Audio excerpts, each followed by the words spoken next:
So Emma, congratulations, you've obviously passed your A licence now, you must be pleased. Yeah, you know, really pleased. It's definitely something I've been working towards long term. It's always been a goal of mine, and I don't think I could have done it without the support of Faye, Carl and Chippy. So, you know, it's a great honour to sort of get the A licence.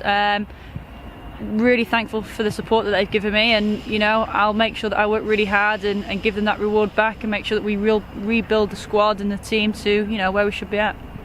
And sort of put a negative spin back on it now.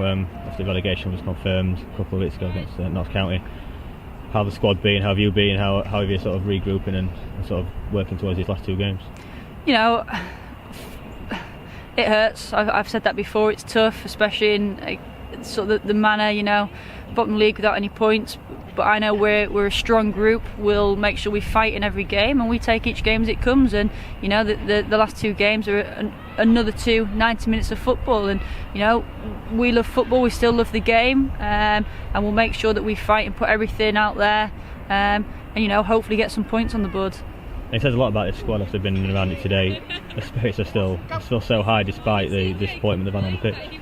Yeah, and that's something that I think's massive. I think it's so important. Get the environment right. You know, the social and psychological returns of the group are huge, and we knew WSL1 was a big step. We knew obviously when I took over there was a lot that we had to try and sort of implement. I think we've done well. I think the girls have responded well, and you know, it takes time for them to adjust to that. And I think the biggest thing they've adjusted to the most is their environment and being able to cope with the demands of coping with the situation. I think we need to do a lot more work in terms of coping with it on the pitch, but in and around training and you know, their mindset I think's been tremendous.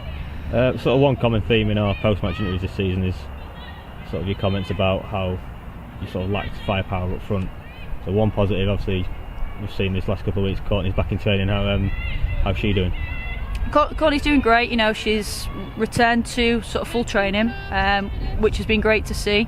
She has been ahead of schedule, but we're also in no rush to rush her back. But we are hopeful that she's going to be in contention for the squads on Sunday. And talking of Sunday, it's only a couple of weeks since we last played Arsenal, the 5-0 defeat, but it was sort of close until the last sort of 15-20 minutes. So what sort of test are you expecting on Sunday? There's no denying that Arsenal are great technicians. They move the ball very well. They move it quick, their movement's good, their rotation's good, they're athletes.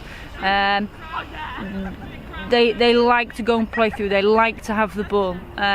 So there's no denying that. I don't think we'll spend a lot of time on the ball, so what we've got to do is make best use of that. And when we get it, actually make something happen. And like you say, I don't think the game from the previous fixture represented the full 90 minutes, and I think that with a lot of our games we've had a little wobble, and you know, I think we conceded at 3 and 5 minutes late on in the game, and that's something that we've got to rectify, because you know, at this level you get punished, and we are getting better week by week, and you know, I'll go into Sunday and the girls go into Sunday believing that we can get something from the game.